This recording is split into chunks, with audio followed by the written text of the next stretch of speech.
Saludos cordiales. Esto es radionuevaera.es, emitiendo un programa más, una nueva incursión en su mente y en su corazón, buscando llevarle a estos lugares de su ser,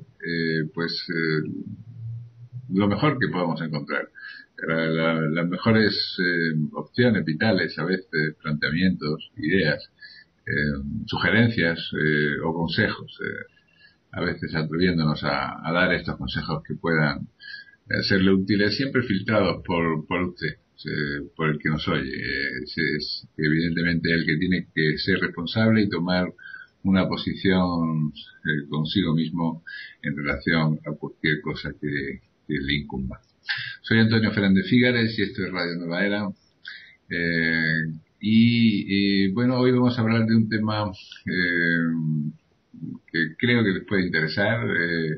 Recientemente hemos subido una gran cantidad de los audios que hemos hecho a lo largo de estos años, de estos 5 últimos años, al kiosco iVox de esta comunidad de escuchantes, y es uno de los temas que más ha llamado la atención, y por lo tanto vamos a insistir un poco porque parece que esto les preocupa y les interesa. Ahora hablaré de qué se trata.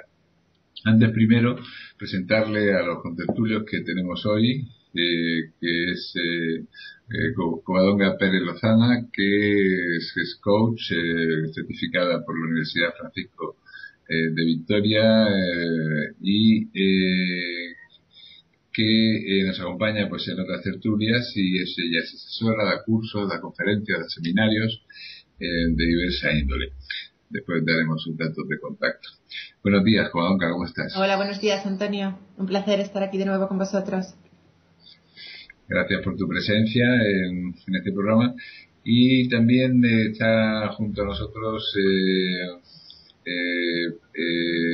Paco Vinagre, que también es asesor, da cursos, es terapeuta fundamentalmente, físico de profesión, pero ya un poco lejana a esta carrera técnica que tuvo en su día, y ya se ha ido de lo más material a lo más humano. Buenos días, Paco, ¿cómo estás? Buenos días, Antonio, encantado de estar con vosotros otra vez. Pues gracias a ti por tu presencia en nuestro programa. Vamos a ver si podemos, entre los tres, pues hacer un programa que aporte contenidos interesantes a nuestros oyentes que están ahí escuchándonos. Bueno, hoy el tema que hemos elegido para el día de hoy, antes anticipaba que interesa mucho, ¿no? Y el tema que está, muy vigente hoy en día a través del mindfulness, a través de libros como El poder de la hora o Practicando el poder de la hora, en definitiva es ser consciente en el ahora, ¿no? La capacidad que podemos tener en cualquier momento, en cualquier instante, de instalarnos en el ahora. En realidad estamos en el ahora permanentemente, lo que pasa es que estamos a veces imaginando el futuro o recordando el pasado, en realidad con actividad mental, ¿no? Pero cuando dirigimos esa actividad mental al presente y nos hacemos conscientes, pues puede ocurrir algo, entre comillas, medio mágico, que es lo que intentamos desgranar, o vamos a intentar desgranar en esta tertulia. Pero lo primero que hago, señoras primero siempre, es preguntarle a Covadonga, en tu experiencia, ¿qué tiene de bueno desde un punto de vista terapéutico el instalarse en el ahora?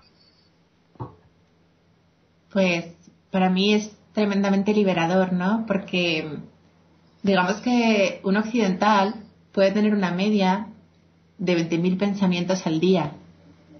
Bueno, esa es la media de la población, ¿no? Y todos esos pensamientos nos torturan, porque en esos pensamientos estamos anticipando un montón de miedos, estamos dándole voz a un montón de complejos, a ideas obsesivas. Digamos que nuestra mente es como si fuera un poderoso motor generador de pensamientos e ideas con el potencial de autosabotearnos o de torturarnos. En las culturas orientales, en las que practican la meditación como algo cotidiano y ordinario, son capaces de ralentizar su mente y bajar de ese número de 20.000 a unos 12.000, 13.000. Digamos que procesan de una forma mucho más lenta. Su mente se ralentiza y eso les permite estar experimentando plenamente el momento presente. Eso les permite estar aquí y ahora. A medida que nosotros occidentales, acostumbrados a estar en la sociedad de los impactos y estímulos continuos, de la información, de la rapidez, de la velocidad, hemos perdido completamente en nuestra sociedad la conexión con el ahora, con el momento presente. Digamos que nuestra mente se ha ido muy lejos, ¿no? Estamos siempre anticipando lo que puede pasar, toda la ansiedad viene del futuro, toda la depresión del pasado, vamos muy rápido. Pues a medida que vamos entrando en el estado de presencia, que vamos incorporando a nuestra vida ese viejo hábito olvidado de estar aquí experimentando esto, a medida que vamos haciendo eso vamos sintiendo más paz. Y nos volvemos paulatinamente observadores del momento y empezamos a sentir el momento en toda su plenitud, en toda su inmensidad. Y el paso siguiente a esto, aparte de sentir mucha más calma y mucha más paz, es dejar de juzgar el momento como bueno o malo. Es la plena aceptación del momento en el que estás. Y la forma de vivir la vida, desde esa plena aceptación, desde el no juicio del momento, desde sin expectativas de que la vida, la realidad debería de encajar y de ser de esta manera determinada, que era la idea que yo tenía preconcebida, te permite fluir y confiar en la vida. Digamos que el estado de presencia es una herramienta súper poderosa para la ecuanimidad, para la tranquilidad, para la paz interior, para la calma y para eso que llamamos o que buscamos y percibimos en el mundo occidental, en las cosas materiales, para la felicidad. Ahí es donde realmente están las claves de una auténtica y sabia felicidad, en el estado de presencia, en el no juzgar la realidad tal y como la vemos. A mí me parece fundamental. No sé si he respondido a tu pregunta. Sí, de una manera muy detallada. Sí, yo insistiría en alguno de los aspectos, profundizaría un poco de los aspectos que has enunciado, ¿no? Y los dirigiría hacia Paco, en su experiencia como terapeuta. A la hora de anclar la experiencia del presente, o sea, uno tiene que tomar una referencia, objetiva, ¿no? De alguna forma nuestra mente necesita una referencia, ¿no? Y esa referencia la puede encontrar en el cuerpo. O sea, hay personas que se afianzan en el estado de presencia con una mayor sensación corporal o con una mayor sensación espiritual. Esa sensación de ser, de alguna manera, de la que muchos hablan, algunos conocen y otros la tienen pero no son conscientes de ella, ¿no? ¿Por dónde crees tú que sería el mejor camino, Paco? Pues la verdad es que eso lo tiene que experimentar cada uno. Los caminos para llegar a ese estado de presencia pues son muy variados.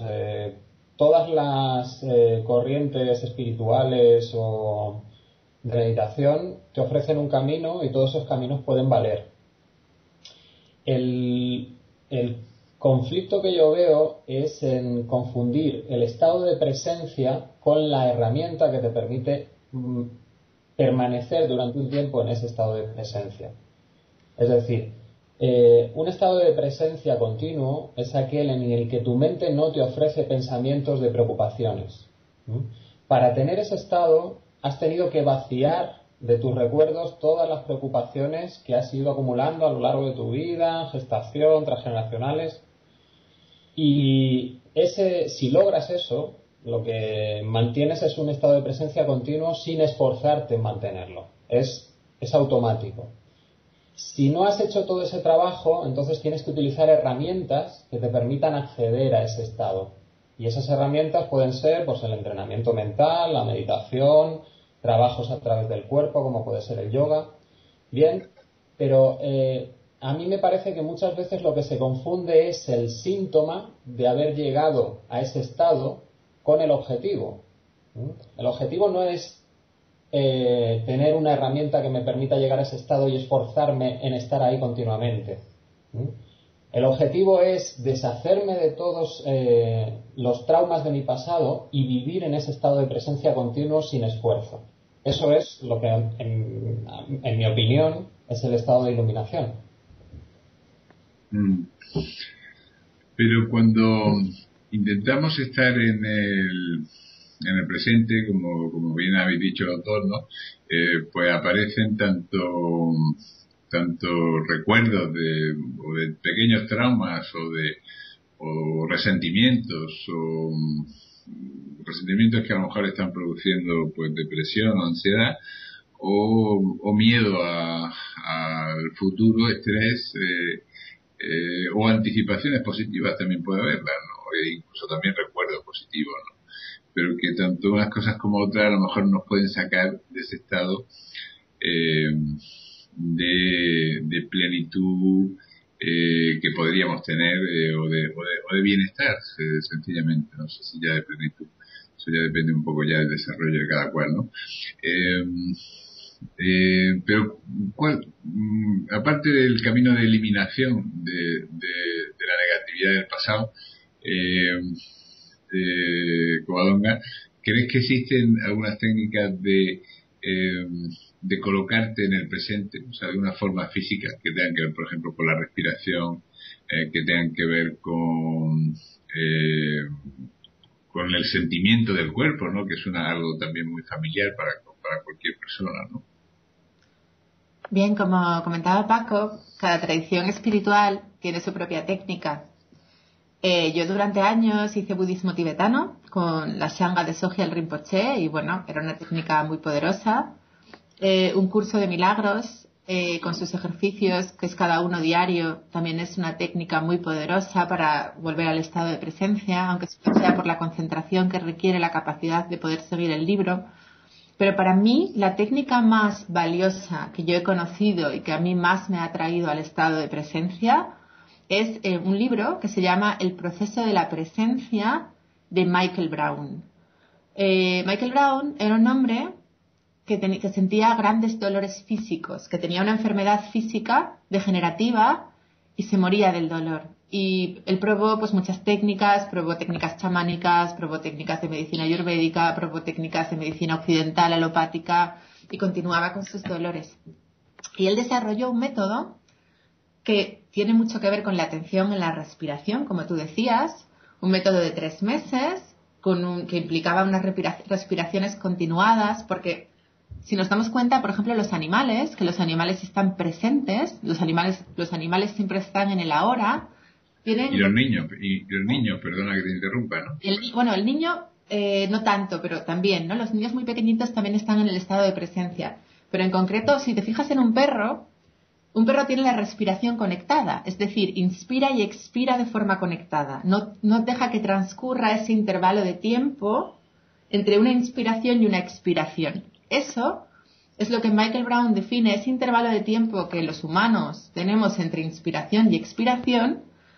Somos la única especie sobre la Tierra que tiene ese intervalo. Y somos la única especie a la que se nos va, que nos salimos del concepto del tiempo, que tenemos un concepto del tiempo lineal. Él observó también que hay una tribu en el Amazonas, que no sé si habréis oído hablar de esto, que no tiene tiempos verbales ni de futuro ni de pasado. De hecho, esta tribu del Amazonas le desmontó a Noam Chomsky toda su teoría de la lingüística, porque él decía que la lingüística se basaba en la recursividad y esta tribu, como no hablaba nunca ni en futuro ni en pasado, no tenía un discurso recursivo en la forma de expresarse. Entonces, también se observó que esta tribu del Amazonas tenía la respiración conectada, como los animales y como algunos niños más pequeños de 4 y de 3 años, ¿no?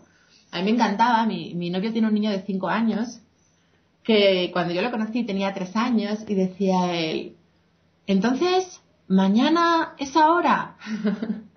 Los niños también están presentes, están absolutamente presentes. Y bueno, volviendo a lo que se estaba comentando de Michael Brown, este hombre consiguió paliar su dolor físico mediante este método, el proceso de la presencia, y desarrolló una serie de ejercicios respiratorios para volvernos a esa respiración conectada, vinculado, y esto es súper importante, con un proceso por el cual nosotros reproducimos durante toda nuestra vida los traumas, los problemas, las dificultades no solventadas de nuestros 7 primeros años de vida. Como sabéis, tal y como es fuera es dentro, es decir, la vida es un espejo de aquellas cosas que todavía no has resuelto. Todo lo que nos está ocurriendo nos hace de espejo de esas vivencias no resueltas que continuamos reproduciendo a lo largo de nuestra vida mientras crecemos.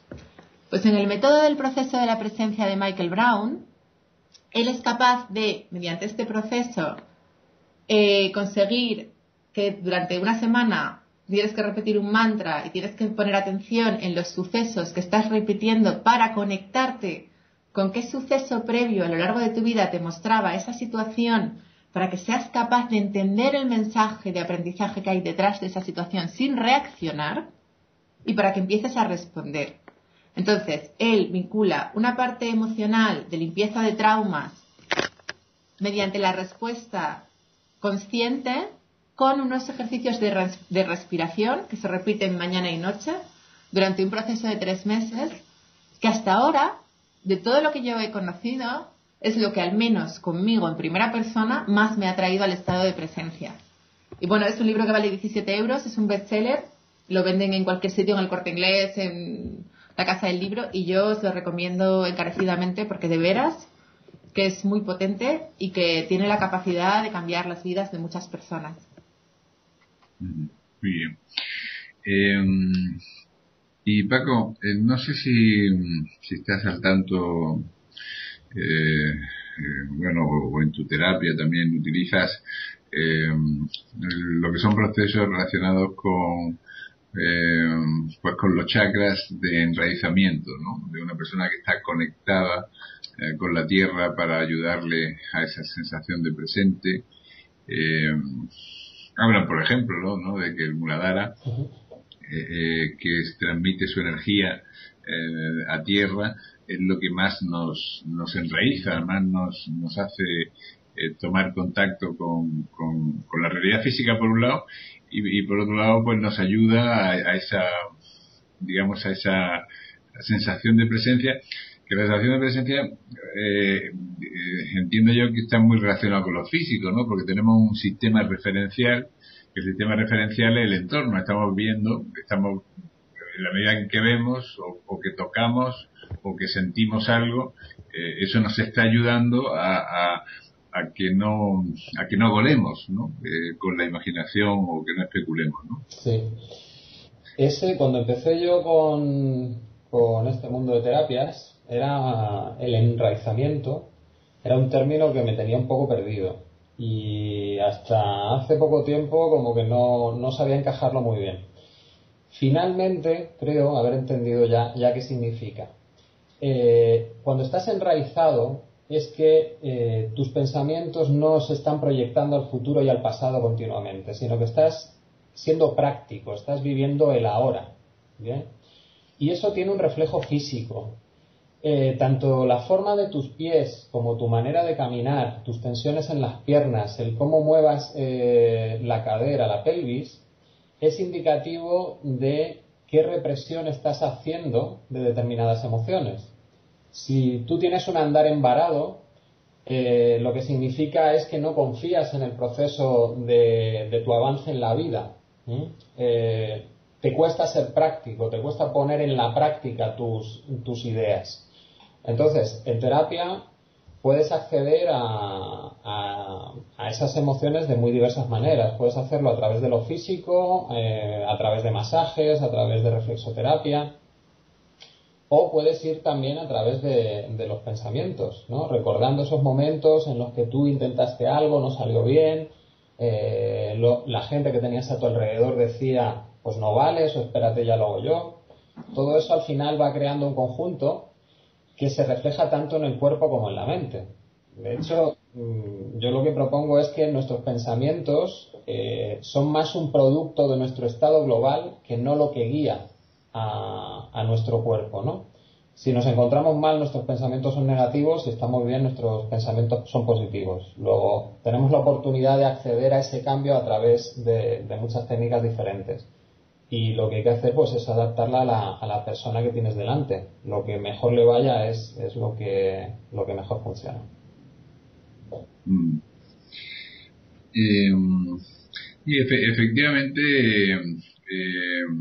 digamos que no sé, hay cosas que nos colocan rápidamente en la hora, ¿no? O sea, es que es clásico para las personas que tenían, no sé si se sigue utilizando, pero que tenían problemas de enfermedades pues de que se relacionaban con la histeria o con procesos de mucho nerviosismo, pues las duchas frías o cosas que producen un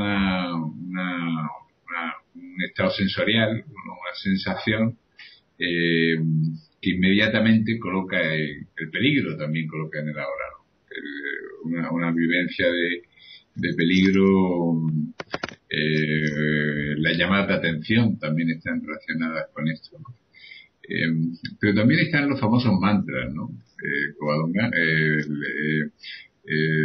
tú que tienes una cultura oriental en este sentido, los mantras o los rezos o todo esto pueden ayudarnos o más bien nos sacan.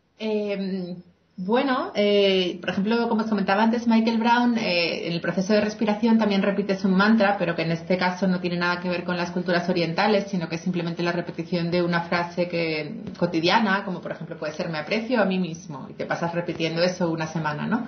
Pero sí que hay muchos caminos, por ejemplo, no sé si habéis oído hablar de la ascensión de los Visayas. No. Bueno, pues es un camino espiritual también que además ellos ponen mucho énfasis en el proceso de presencia, ponen mucho énfasis en traer a la gente a la hora y se basa totalmente en la repetición de mantras, además en la repetición de mantras de antiguos, de estos ancestrales, pues los típicos mantras del Tíbet y de la India, y sí que con esa repetición de mantras consiguen ralentizar el cerebro. Y sí que es otro de los métodos que se utiliza para traer al estado de presencia. Pero ahora mismo me acabo de acordar, por lo que tú has dicho, de cuando nos llevamos un susto, cuando pasa algo así de mucho impacto, cómo nos trae a la hora, cómo nos trae al presente. Me estoy acordando de un tema que hablaba el otro día que es muy interesante, por qué la gente se hace adicta a los deportes de riesgo. Y es justo por eso, porque cuando la gente está haciendo un deporte que requiere mucha concentración, porque como pierdas la concentración incluso puedes tener un accidente, como puede ser, por ejemplo, la escalada, como puede ser, el rafting, bueno, deportes de alto riesgo, ¿no? Hay muchos chicos y, bueno, muchas chicas enganchadas a eso, a hacer deportes que requieren una máxima concentración, que requieren un máximo, porque les trae el surfing, por ejemplo, también te trae al estado de presencia. Es muy bonito porque los deportes de riesgo, los deportes que requieren mucha destreza y mucha habilidad y mucha concentración, mucho mindfulness, son los deportes que te traen al estado de presencia. Y mucha gente sin saberlo se está conectando sin tener ningún tipo de camino espiritual, sin tener ningún tipo de crecimiento personal. Digamos que inconscientemente se están conectando con el estado de presencia a través del deporte. Es decir, hay muchas vías.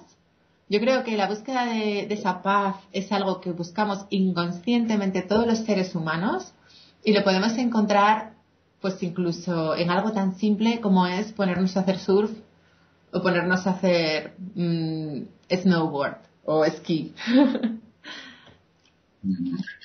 Sí, efectivamente, este tipo de cosas ayudan. La meditación, yo creo que también es un camino, ¿no? Está últimamente recomendadísima ya por todo tipo en fin, de instancias, tanto médicas como de todo tipo, ¿no? Empresariales incluso, ¿no? En fin, la meditación, no a lo mejor muy larga, 15 minutos, 20 minutos al día, pues nos ayuda tanto a limpiar como a como a profundizar en ese estado de convivencia con uno mismo, ¿no? A lo mejor en el fondo el problema es este que acabo de mencionar, ¿no? El saber convivir con nosotros mismos en paz, ¿no? Sin que surja el remordimiento, la culpa, el resentimiento, el miedo, en fin, que nuestra mente no nos esté boicoteando. ¿Qué te parece esto, Paco? Pues relacionando lo que comentabas antes de la meditación,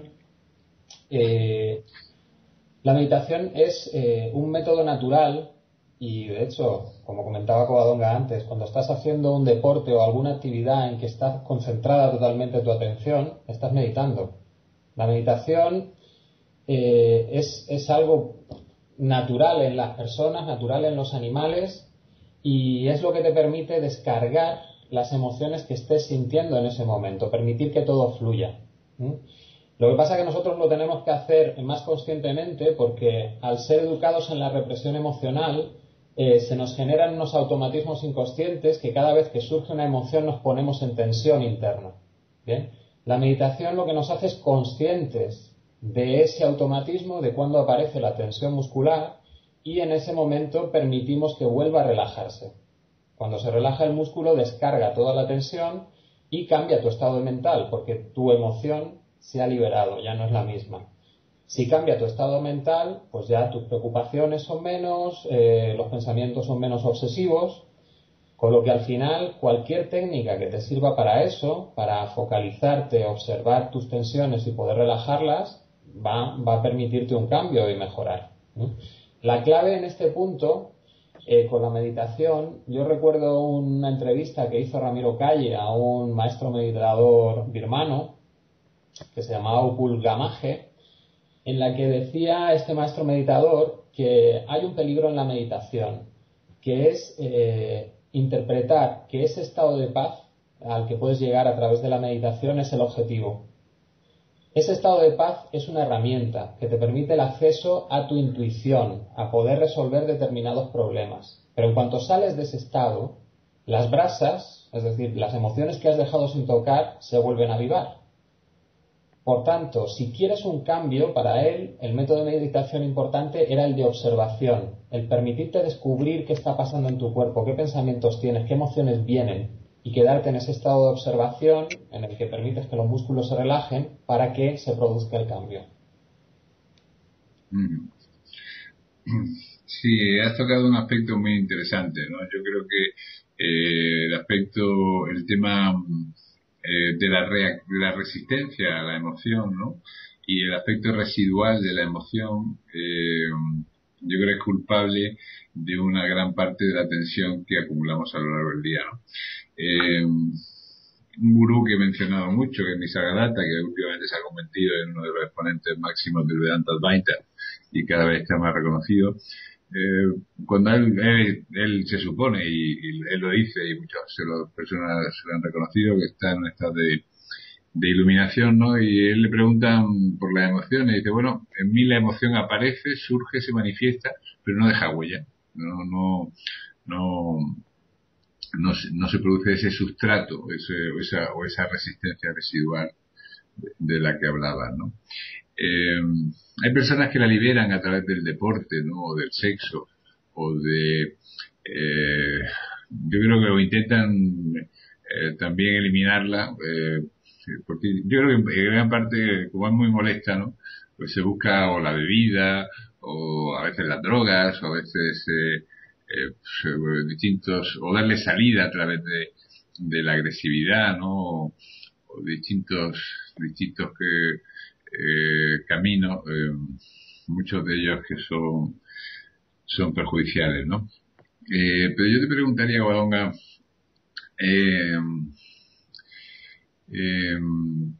¿cómo podemos, salir de ese estado residual? El amor a uno mismo puede ser un camino, tomar una actitud emocional más, más amorosa, pues, ¿sería completo eso o no? Desde luego, para mí, el amor hacia uno mismo es la llave que abre muchísimas puertas. Digamos que el amor hacia uno mismo es como la llave del cielo, la llave de San Pedro, ¿no? Yo siempre cuando hablo de autoestima, cuando hago conferencias o talleres de autoestima, siempre hablo de la aceptación de nuestra sombra. Es decir, si tenemos en cuenta que todos los seres humanos somos duales, o como postula el curso de milagros, tenemos la mente dividida entre el ego y el ser, la dualidad es inherente a nuestra condición y siempre va a haber sombra en mí, en ti y en todos. Es decir, la ira, la envidia, la tristeza son emociones naturales que van a estar en mí, en mi experiencia humana, en mí y en todos. ¿Qué ocurre?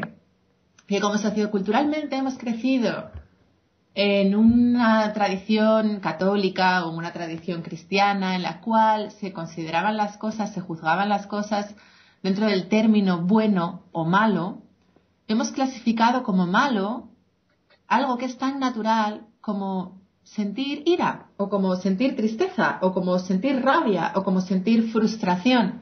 Y entonces lo reprimimos. Claro, cuando reprimimos esa parte de nosotros, obviamente nosotros no podemos evitar tener una parte de oscuridad, porque eso está en todos. Lo que hacemos, pretendemos no sentir eso, intentamos obviar que esas emociones están teniendo lugar en nuestra experiencia. Y es como, yo lo describiría, es como si tú tienes una pelota hinchable de estas de playa llena de aire y la estás sujetando dentro del mar, estás tratando de sujetar la pelota para que no salga a flote. Claro, en el momento en el que tienes una tensión, alguien te saca de tus casillas o estás borracho o en el momento en el que pierdes ese control, ¡pum!, la pelota te da en la cara, ¿no? Te salta y te da en la cara. Por eso mucha gente se droga, por eso mucha gente bebe, por eso mucha gente es agresiva, porque es la forma de expresión de toda esa agresividad, ira reprimida, de todas esas emociones que juzgamos como malas, salen. La vía de escape es ese tipo de comportamientos.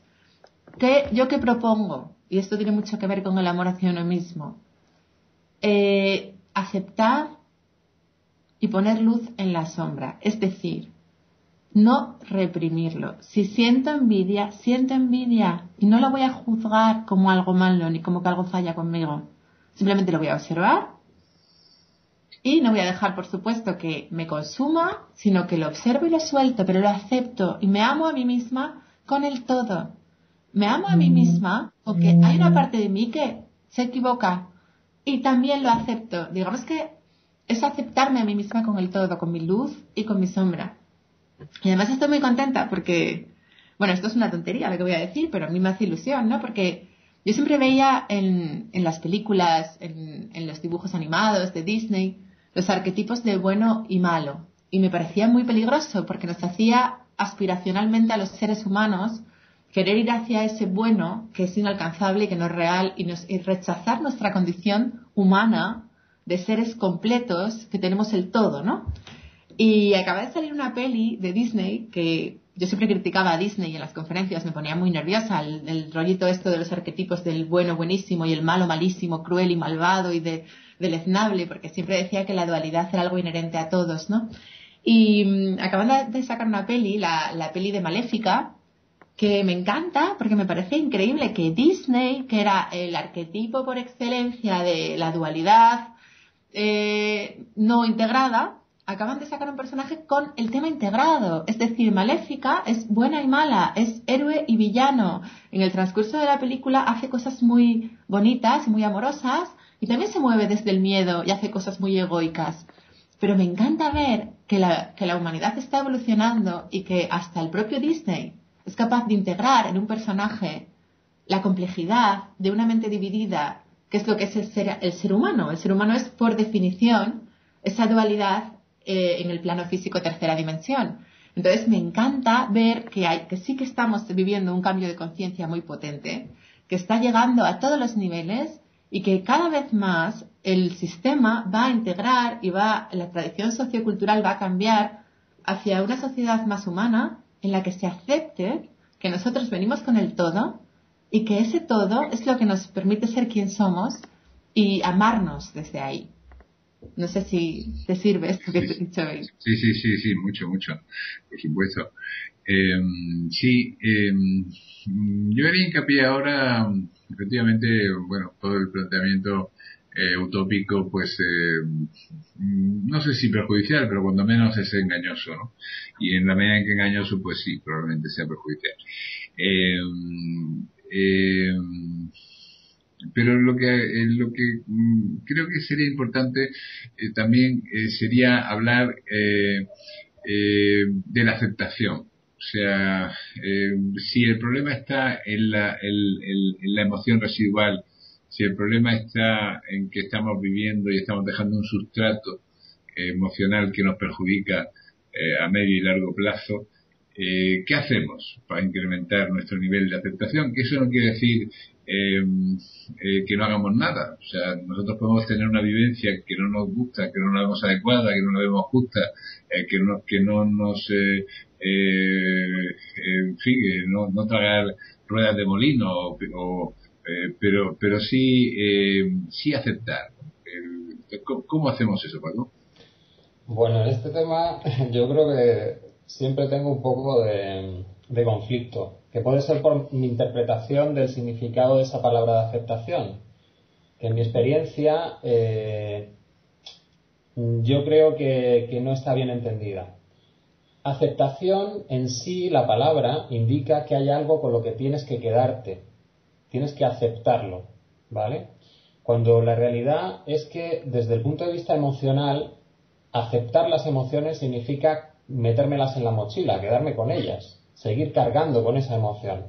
Ya no peleo con ella, pero sigue en mí, ¿vale? Las emociones que estén en mí y que me estén limitando, si las acepto, la limitación va a seguir delante de mí. ¿Bien? Entonces, yo lo que intento siempre es explicar que no estamos buscando la aceptación, lo que estamos buscando es la paz. En la paz es cuando el estado de la paz llega cuando tú has sido capaz de liberar todas esas emociones que están asociadas a determinadas vivencias. Cuando realmente no te afecta aquello que pasó, no hay nada que aceptar porque no queda ninguna emoción con la que cargar. ¿Bien?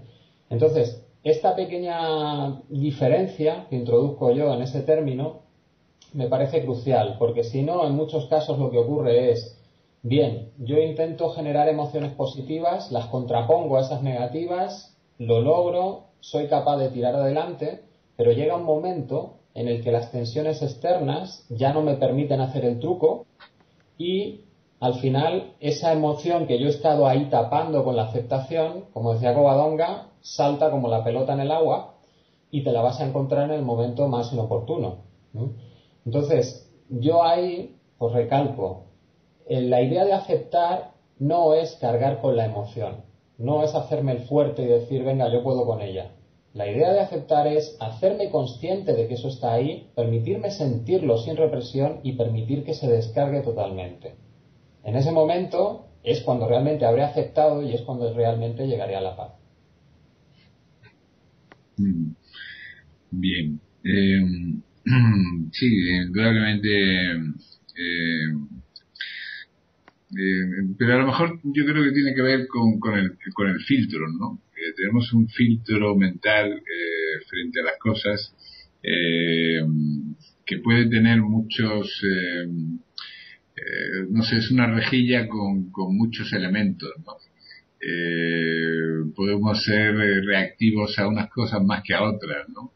Y como tú decías antes, las experiencias del pasado están en parte creando ese filtro, ¿no? O sea, si tuvimos, por ejemplo, una experiencia negativa, pues de cualquier clase, ¿no? Pues, relacionada con un tema profesional, pues a lo mejor si surge algo parecido a eso que vivimos, pues está creando una reactividad, ¿no?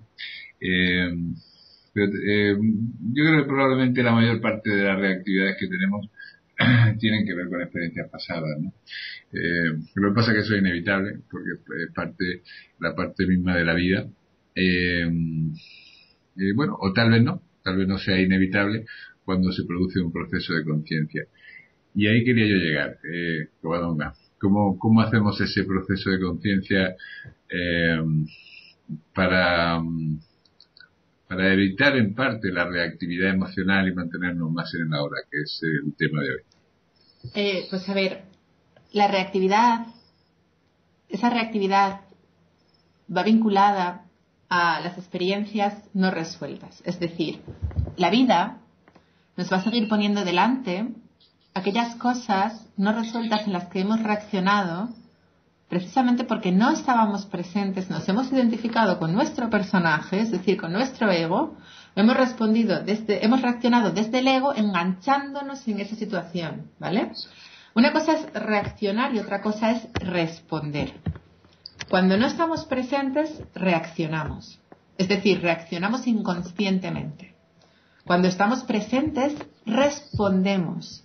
Respondemos como un observador que en el estado de consciencia ya no se involucra y se engancha como antes en lo que está ocurriendo, se separa, ya no se identifica con su personaje y lo ve como un espectador y es capaz de manejarlo como si fuera el director de una orquesta, desde la distancia, sin que las emociones y la inconsciencia tomen el control de esa situación que está pasando fuera.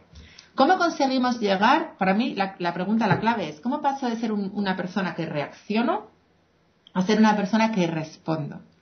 Y te voy a contestar con algo muy concreto que a mí me sirvió mucho. Tú sabes que yo me especializo en el tema de relaciones de pareja. Sí. Entonces, claro. Entonces yo quería saber cómo ayudar a la gente, porque además en la pareja, como la pareja es el espejo por excelencia, se producía mucho rifirrafe, se producía mucho caos. Y ¿cómo le transmito yo a las personas que no tienen que reaccionar al ataque del otro, sino responder? Y para mí la clave fue tomar conciencia que siempre que hay un ataque, que siempre que alguien te está atacando, detrás de ese ataque hay dolor y detrás de ese dolor hay un niño herido que te está pidiendo amor. Es decir, detrás de cualquier ataque hay una petición encubierta de amor. Y cuando tú eres capaz de ver, cuando tú estás en una situación en la que, por ejemplo, tu pareja te está chillando, te está atacando, y tú sientes dolor, y tienes dos opciones. Reaccionar, es decir, identificarte con tu personaje, contraatacar y hacer que el otro se identifique más con su personaje y ya la hemos liado. O tienes la opción 2, que es estar muy presente, estar en el ahora, ser un observador y ser capaz de ver la petición de amor que hay encubierta en ese ataque. Ser capaz de ver al niño herido que está sintiendo dolor y que se ha convertido en un adulto agresor. Pero detrás de esa fachada hay una petición encubierta de amor. Y si tú en ese momento, en el estado de presencia, estamos hablando, porque hay que estar muy presente para poder hacer esto. Si tú en ese momento eres capaz de sentir amor, pero amor real, no te estoy hablando de amor de cabeza como estrategia, no, amor de sentir amor. Si tú eres capaz de sentir amor, ese ataque lo disuelves. O sea, es súper bonito. Bueno, quizás ya lo hayáis hecho, ¿no? Pero yo invito a todo el mundo a que ponga esto en práctica porque de verdad que yo empecé a ponerlo en práctica y cuando alguien te viene a chillar, cuando alguien te viene a agredir, cuando alguien te viene... Si tú en ese momento estás muy presente y eres capaz de sentir amor, a esa persona la desarmas. Es algo energético tan poderoso que esa persona la traes al estado de presencia. Es decir, si tú estás tan presente que eres capaz de sentir amor por el agresor en ese momento, neutralizas el ataque y haces que el otro también se venga al estado de presencia.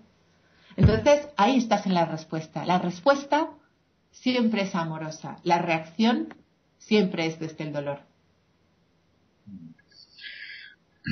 Muy bien, pues ya hemos consumido el tiempo que tenemos disponible para este programa.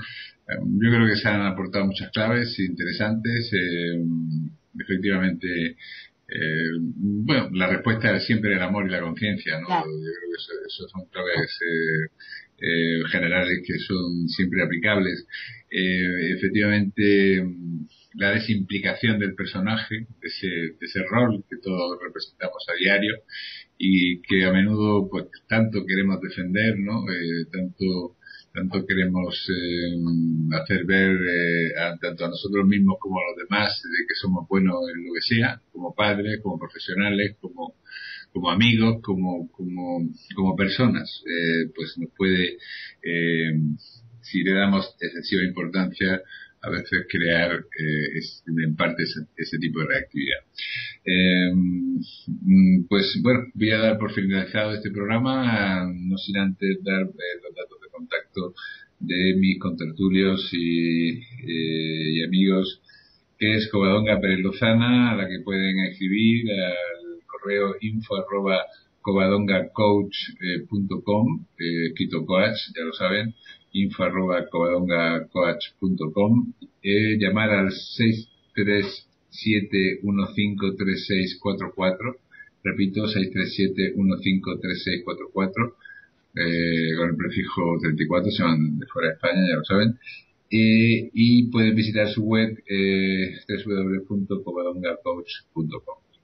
Ahí la pueden encontrar y consultarle cualquier aspecto pues relacionado pues con las terapias, cursos, conferencias que ella imparte y ofrece a la población, seminarios sobre pareja, seminarios sobre éxito, asesoramiento personal y grupal y de empresa. Y también Paco Vinagre, que como ya saben pues realiza terapias y también cursos y seminarios de diversa duración, y que sus contenidos, los contenidos que da y la técnica y el sistema la pueden ver en la web libertademocional.com. .es, gracias Paco. Y le pueden escribir a paco@libertademocional.es. Ahí le pueden localizar y bueno, para solicitarle cualquier tipo de asesoramiento. Muchas gracias, Paco, por tu presencia en el programa. A ti, Antonio, un placer haber estado con vosotros. Un abrazo. Y muchas gracias, Covadonga, a ti también por estar aquí un día más de Contertulia. Un abrazo enorme a los dos. Gracias. Y me despido de ustedes diciéndoles que el camino del mañana está en el ahora. Y en el camino y lo que estamos construyendo en el futuro lo estamos haciendo ahora, ¿no? A veces el empeño en construir ese futuro que a veces anhelamos, ¿no? Esa necesidad de procurarnos algo para el futuro, ¿no? A veces pensamos que qué haré cuando sea un poco mayor, y sobre todo la gente joven, ¿no? Cuando sea un poco mayor y tenga más libertad y tenga más medios. Y después qué haré cuando los hijos tengan tal de edad o la otra. Y después qué haré cuando me jubile, ¿no?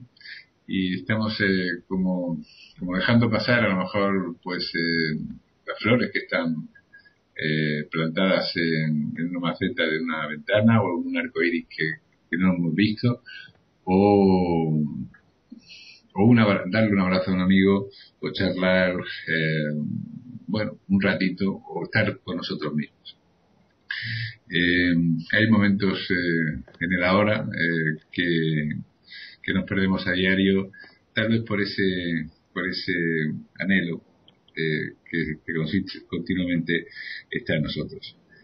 Y sin más, les envío un fuerte abrazo y les deseo el mayor bienestar y felicidad. Soy Antonio Fernández Figueres.